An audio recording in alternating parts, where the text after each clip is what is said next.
오늘 아침에 우리에게 주시는 하나님의 은혜의 말씀은 출애굽기 22장 1절에서부터 17절까지의 말씀입니다.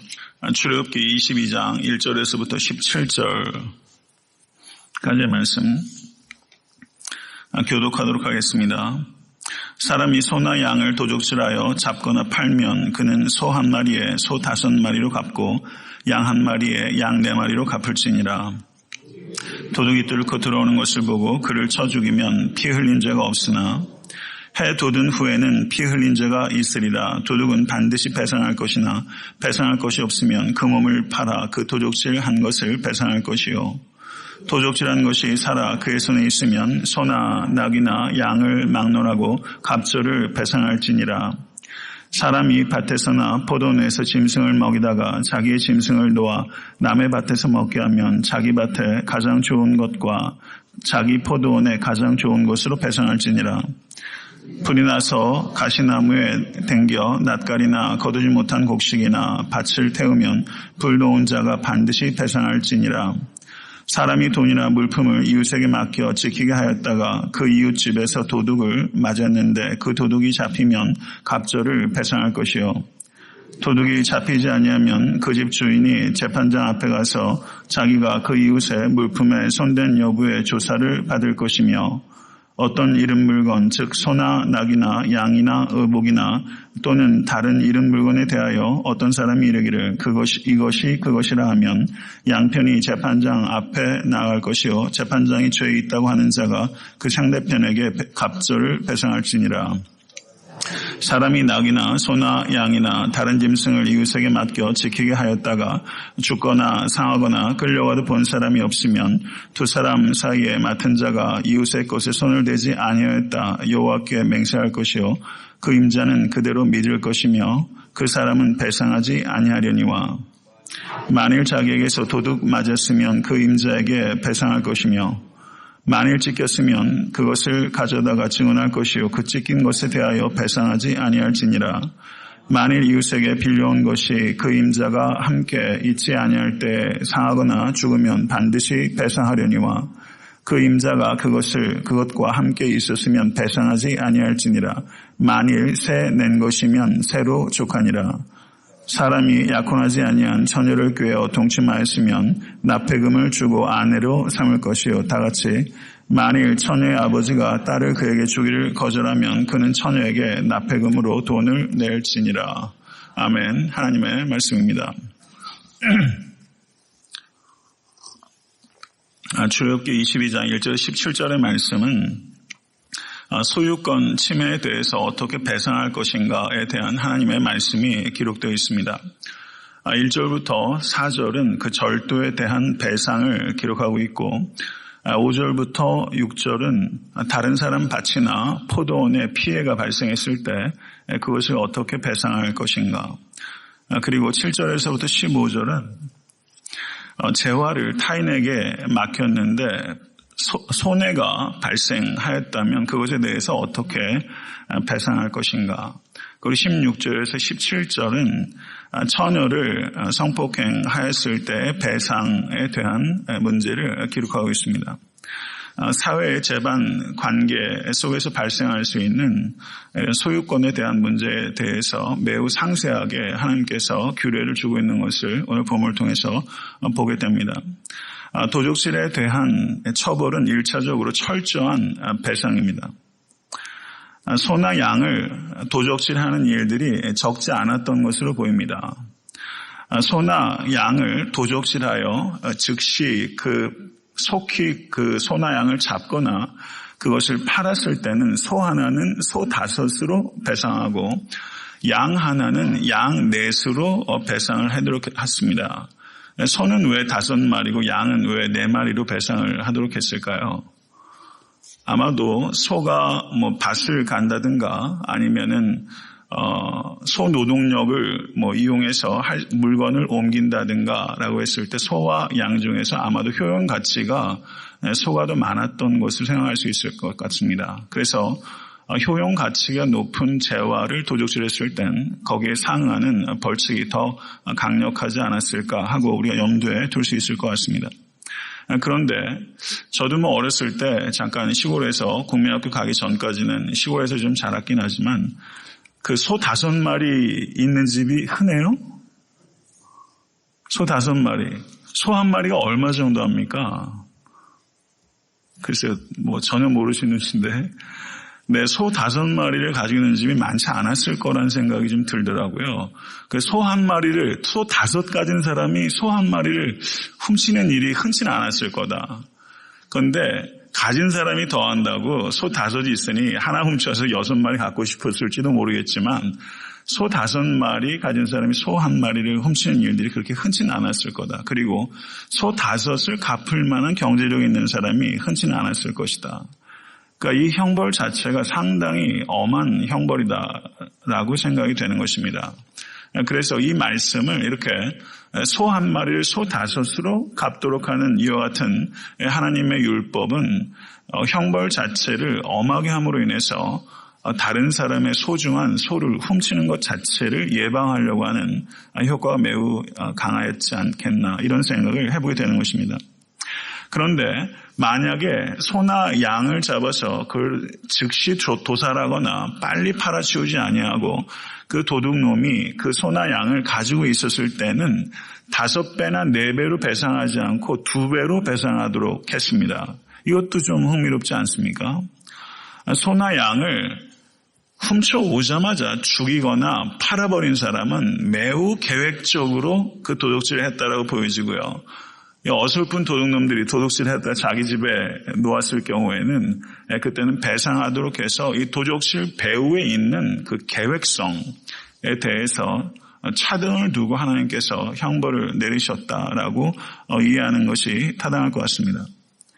그리고 더 나아가서 이 도둑이 배상을 하는 것이 불가능할 경우에는 자신의 몸을 팔아서 그 사람 집에 가서 종으로라도 몸으로라도 떼어서 그것을 철저하게 배상하도록 하는 하나님께서 이 각 사람의 소유권에 대해서 매우 지키시고 또 공동체의 질서를 하나님께서 매우 소중하게 생각하고 계신다는 것을 우리가 알 수 있는 것입니다.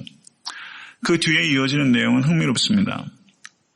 만약에 도적이 밤에 침입했을 때 도적의 용모를 식별하기 어려웠을 때 그 도적을 쳐서 그 도적이 죽었을 때는 정당 방위인데 해가 뜬 후에 도적이 침입해 왔을 때는 그 도적을 죽이게 되면 그 죄를 묻는다. 얼마 전에 제가 작년인가 한국 신문을 보니까 어떤 도적이 들어왔는데 이 도적이 굉장히 건강이 좋지 못한 도적이에요. 도적이 들어갔다가 그 집에 젊은이들이 있다가 이 도적을 발견하고 나이가 좀 많이 있는 도적이었습니다. 그 도둑을 때려가지고 죽여버렸어요. 혹시 기억나세요? 예, 그래서 도적질하는 행위 자체는 너무나 악하지만은 젊은 사람들이 그냥 매질을 해가지고 이 나이 든 사람이 궁핍한 사람이 또 맞아 죽는 일들을 보니까 여간 마음이 씁쓸하고 좋지 못하지 않았습니다. 하나님께서 이 도둑질하는 사람을 밤에 들어왔을 때는 부득불 식별하기 어려우니 죽여도 살인죄가 적용되지 않지만 낮에 식별할 수 있을 때 그 사람을 의도적으로 고의적으로 죽이게 되면 그 죄를 묻는다라는 것은 당대 그 고대 근동 니어리스트에 있는 모든 나라들의 모든 법전을 살펴봐도 이 도둑질 하는 사람에 대해서 그 사람의 생명을 어떻게 보호할 것인가에 대한 언급은 일절 나타나고 있지 않습니다. 성도 여러분, 하나님께서는 개개인이 가지고 있는 소유권을 보장하시고 지키시려는 의도가 있지만 소유권보다 중요한 것은 생명이라는 것을 하나님께서 강조하고 있는 것입니다. 요즘 이 시대가 얼마나 생명 경시가 일어나고 있는지 알 수가 없습니다. 정말 인간은 야만적으로 더 되는 것 같은 느낌을 갖는데 하나님께서 이 도둑이라 할지라도 저의 생명권을 소중하게 여기는 이 생명 존중의 이 사상은 우리가 매우 신중하게 생각하고 우리 받아들여야 될 줄로 믿습니다. 5절과 6절을 보시면 부주의로 인해서 내 가축이 다른 사람 밭이나 포도원에 들어와서 피해를 입히게 되면 자신의 밭에서 나는 가장 좋은 소산, 내 포도원에서 나는 가장 좋은 포도를 그 피해를 입은 사람들에게 가서 배상하도록 했습니다. 또 잘못해서 불이 나서 가시덤불에 옮겨부터 남의 낯가리나 거두지 않은 곡식이나 밭을 태웠을 때는 불을 낸 자가 태운 것에 대해서 배상을 하도록 했습니다. 이와 같은 원칙은 부주의함에 대한 경고입니다. 나는 몰랐는데요. 이렇게 오리발 내밀어서 안 된다는 것이죠. 부주의해서라도 다른 사람에게 명백한 피해를 줬을 때는 그것에 대해서 배상의 책임이 있다라고 하나님께서 말씀하신 것입니다. 이 말씀을 통해서 우리가 생각해야 되는 것은 내 것만 중요하다 생각하는 것에 대한 경고입니다. 내 밭, 내 포도원, 내 새끼, 내 일, 내 사역. 많은 사람들이 나 중심적으로 내 것만 소중하다고 생각하는 경향이 다 있습니다. 성도 여러분, 내 자식 소중하면 다른 사람 자식도 소중한 것입니다. 내 밭이 소중하면 다른 사람 밭도 소중한 것입니다. 우연히 나도 모르는데 나는 몰랐습니다. 성도 여러분, 무지도 죄라는 걸 아셔야 됩니다. 무지를 가볍게 여기지 아니하시고 다른 사람 삶, 다른 사람 소유, 소중하게 생각하실 수 있는 성도 되실 수 있게 되기를 바랍니다.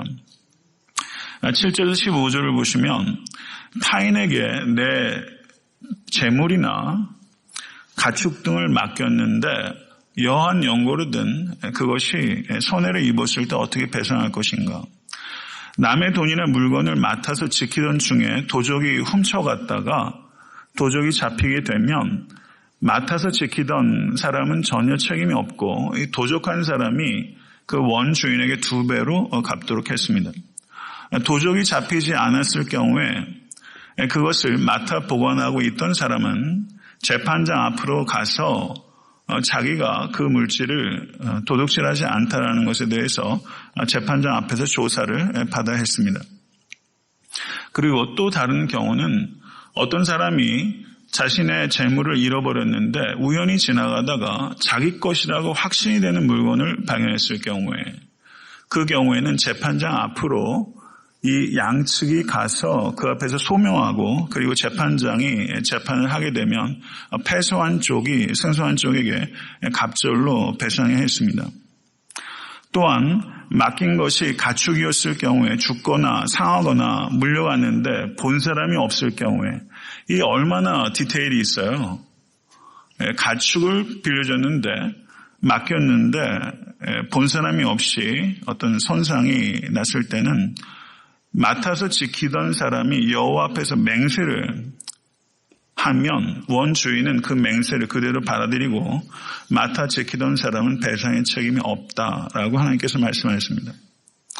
그리고 맡아 지키던 가축이 맹수에 의해서 찢김을 당했을 때 맹수에 의해서 죽었다는 것이 명백하게 재판장 앞에서 증거가 제출이 되게 되면 맹수에 의해서 맡고 지키던 짐승이 죽었을 경우에는 맡고 지키던 사람이 할 수 있는 한계를 넘어서기 때문에 불가항력이기 때문에 그 경우에는 맡아 지키던 사람에게 책임을 묻지 않고 배상을 하도록 하지 않았던 것입니다. 그리고 14절에서 15절은 또 다른 상황이 기록되어 있습니다. 지금 앞에는 어떤 사람이 누구한테 맡아서 지켜달라고 부탁한 경우인데 14절과 15절은 누군가가 가축을 빌려왔을 경우에 맡긴 경우가 아니라 빌려왔을 경우에 발생하는 문제입니다. 빌려온 짐승이 죽거나 상처를 입거나 하게 되면 빌린 자가 배상을 해야 됩니다. 그런데 빌려온 가축을 가지고 있는데 그 원주인이 그 자리에 어떠한 연고든지 원주인이 그 자리에 있었을 때 어떤 문제가 발생하게 되면 빌려온 자는 그것에 대해서 배상이나 여한 책임을 감당하지 않고 원주인도 그 자리에 있었으니 원주인이 그 자기가 빌려준 걸 할지라도 그것에 대해서 감시해야 될 책임이 있다라고 보는 것이죠. 끝으로 이스라엘 남자가 청혼하지 아니한 채로 처녀를 껴서 동침했을 때는 그 신부의 몸값을 지불하고 평생 아내로 맞이하고 버릴 수 없도록 했고 그리고 신부에게 오늘 본문을 보니까 납폐금, 그 신부 지참금 이런 거 있잖아요. 50세겔, 은 50세겔을 지불하도록 했습니다. 처녀를 욕보했기 때문에 평생 아내에 대해서 책임을 지도록 했던 것이죠. 이게 여러 가지 이런 얘기들이 요즘의 문화나 법정신으로 이해하면 어렵죠. 여한 방식으로든 욕을 보인 사람에게 시집가려고 하는 여자가 어디 있겠으며 그 부모가 어디 있겠어요. 그런데 17절은 처녀의 아비가 정혼하지 아니한 딸을 그 욕보이고 그리고 그 남자가 여하튼 찾아와서 내가 당신의 딸을 책임지겠습니다 했을 경우에 이 아버지가 그 꼴 저 꼴 보기 싫어가지고 나 내 딸 당신 너에게 안 준다라고 했을 경우에 그렇죠. 이 경우의 수들을 물론 다 망라된 경우는 아니지만 삶에서 발생할 수 있는 굉장히 많은 경우들에 대해서 성경이 치밀하게 하나님께서 말씀하셨다는 것을 알 수가 있습니다. 그 경우에는 딸을 줄 것을 동의하지 않았을 때 그때는 이 딸을 욕보인 사람이 납폐금만 주도록 하고 하는 내용들이 기록되어 있습니다. 성도 여러분, 이거는 좀 여담이지만요. 제가 신학대학원 다닐 때 노트북 컴퓨터 하나를 큰맘 먹고 돈을 모아서 샀어요. 근데 옆에서 뒤에서 공부하던 그 제 동료 학생이 그거 좀 잠깐 빌려달라고 하더라고요. 그래서 빌려줬죠. 그런데 책상이 의자하고 이 앞에 책 놓는 게 같이 달려있는 책상이었어요. 그러다 이제 잘 쓰다가 또 다른 신학생이 거기를 이렇게 잘못 엎어가지고 떨어져가지고 제 앞에서 컴퓨터가 박살이 난 거예요. 제가 그 자리에 있었잖아요. 빌려준 제가 그 자리에 있으면 그때는 이런 상황을 생각하지 않았지만 가령 그때 100만 원짜리였다. 한데 신학생들 돈이 어디 있습니까? 그거 완전 신상인데요. 그때 얼마나 속이 쓰이든지. 그래가지고 그때 한 반값 정도를 두 분에게 부담하게 하고 나머지 부담은 제가 했던 기억이 나는데 글쎄 모르겠습니다. 뭐 여하튼 그런 애매한 상황들이 발생할 수 있어요. 그래서 그런데 덕분에 그분들하고 더 친해지게 됐다는 것은 부수적인 효과였습니다. 이제 말씀을 좀 정리하고자 합니다. 오늘 본문에 이 물질에 대한 성경적 이해를 볼 수 있는데 이 물질에 대한 이해 그리고 도덕시라는 문제에 대해서 신약 성경에서 이 윤리가 더 확장되고 있는 것을 볼 수가 있습니다. 성도 여러분, 도둑질의 대상이 돈에 국한되지 않고 가축에 국한되지 않습니다. 내 것이 아닌 것을 가져오는 게 다 도둑질입니다. 남의 시간 빼앗는 것도 일종의 도둑질일 수 있다. 다른 사람 아이디어 도용하는 거. 이번에 그 일본에서 무슨 올림픽인가요? 뭐예요? 뭐 로고 만드는 것을 도용했다가 망신당했죠. 디자인 표절하는 문제, 논문 표절하는 문제, 그 다음에 다른 사람 설교 표절하는 문제 굉장히 심각한 문제고 또 한국 사회가 이 표절에 대해서 저도 대학교 다닐 때 별로 표절에 대해서 제가 워닝을 받은 적이 없어요. 그걸 가리키는 사람이 거의 없었어요. 뭐가 표절인지에 정확한 이해를 갖고 있지 않았습니다. 그러다 보니까 사고가 많이 나는 거예요. 간접 인용이든 직접 인용이면 정확하게 따옴표를 해야 되고 하는 그런 플레이저리즘에 대해서 굉장히 둔감합니다. 당초 계약은 이렇게 해놓고 실제 진행되는 과정에 있어서 물건을 바꿔치기 해가지고 더 함량 미달의 제품을 사용하는 경우 비일비재합니다. 다 도둑질입니다. 원산지를 속이는 일들이 얼마나 많은지 모릅니다. 봉급받고 일하면서 태만하게 일하는 거 일종의 도둑질입니다. 공적으로 사용해야 되는 공금을 사적으로 사용하는 것 도둑질입니다. 공적 비품을 사적인 용도로 사용하는 것 이것도 생각해야 된 영역이라는 것을 우리가 생각해야 됩니다. 공직에 있으면서 그 직위를 이용해서 부당하게 이익을 취하는 사람, 공직에 있으면서 땅 사고, 공직에 있으면서 못된 짓 하고, 공직에 있으면서 자기 사람들 심고 하는 일들, 이런 일들이 비일비재합니다. 도적질 잘하는 사람이 세상 영리하게 산다고 생각하는 경향이 많이 있어요. 직위가 높아지면 높아질수록 큰 도둑놈이 됩니다.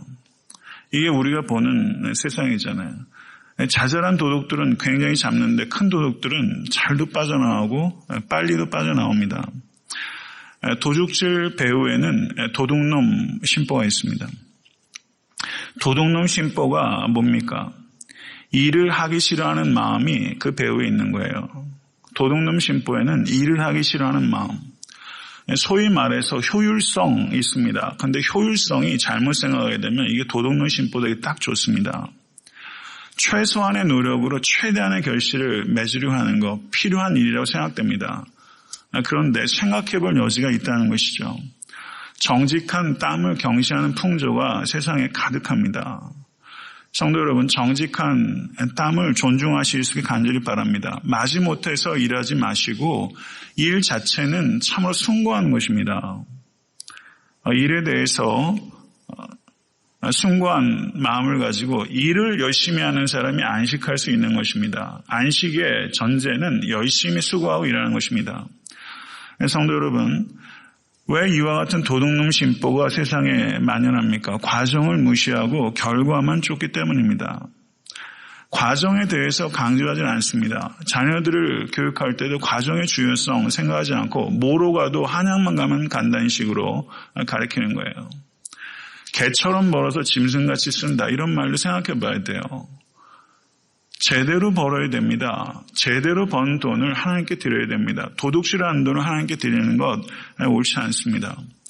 말씀을 정리하고자 합니다. 에베소서 4장 28절을 보면 도적질하는 자는 다시 도적질하지 말고 돌이켜 가난한 자에게 구제할 수 있도록 자기 손으로 수고하여 선한 일을 하라. 아멘. 하나님의 말씀입니다. 예수 그리스도를 믿는다는 것은 도적질을 스탑하라는 정도가 아닙니다. 도적질을 스탑해야 됩니다. 그렇지만 더 나아가야 됩니다. 자기 손으로 열심히 일해서 스틸링을 멈추는 것이 아니라 쉐어링을 하도록 삶을 이끌어라. 성도 여러분, 수고하여 선한 일을 하라라고 했을 때 이 단어는 피곤해질 때까지 일을 하라, 이런 뜻이 있습니다.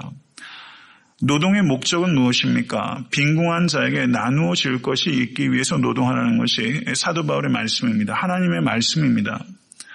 말씀을 맺습니다. 복음이 구원할 수 없는 죄인은 없습니다. 도둑놈이라도 구원하는 것입니다. 초대교회에 도선생이 교회에 많았다는 거예요. 교회도 전과, 도둑질한 전과가 있는 사람 교회에 와야 됩니까? 못 와야 됩니까? 사실 교회에 발붙이기 어렵죠. 아마 들어오지도 못할 거예요. 많은 교회. 그러나 과거의 전력이 어찌됐든 간에 정말로 새로운 삶을 시작하고자 하는 사람은 교회 문턱 들어올 수 있어야 됩니다. 세상에 발각되지 않은 도둑이 얼마나 많으며 우리 가운데 있는 도둑놈 심보가 얼마나 많아요. 문제는 여한 죄인이든지 문턱을 듣고 들어와서 이 안에서 예수 믿어 변화되어야 되는 겁니다. 그런 사람들이 일절 발을 들이지 못한다면 그건 교회가 아닙니다. 간단치 않죠. 감당할 수 있으시겠어요? 동성애하는 사람이 저 문턱 넘어서 예수 믿고 싶다고 많이 들어온다면 감당하실 수 있겠어요? 쉽지 않은 문제죠. 근데 그런 분들에도 찾아와서 예수 안에 사랑으로 녹여낼 수 있는 교회가 되어야 됩니다.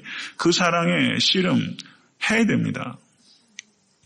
여한 열매를 맺든 성도 여러분, 씨름할 수 있어야 됩니다. 우리 다 죄인입니다.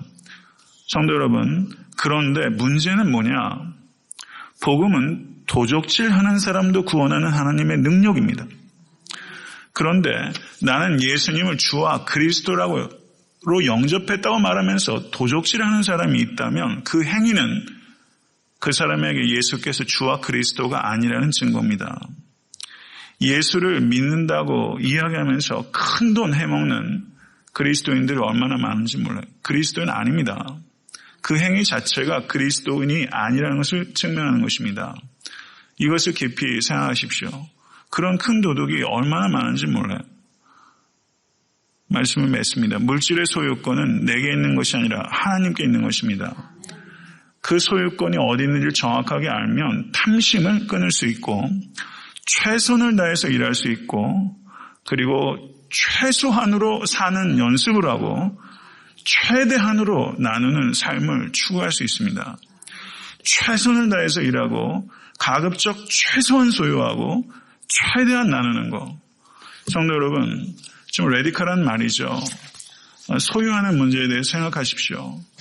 내가 다른 사람을 그저 많은 돈 가운데서 이렇게 돕는 거 중요하죠. 그렇지만 소유 자체의 양을 줄이는 노력이 상당히 필요합니다. 최소한으로 소유하려고 하는 연습이 필요해요. 어려운 얘기죠. 그렇지만 그런 노력을 해서 마지막 이 세상을 떠날 때는 홀가분하게 하나님께 돌아가실 수 있도록 소유의 양을 규모 있게 줄여나가시는 것을 고민하실 수 있는 여러분과 제가 될 수 있게 간절히 바랍니다.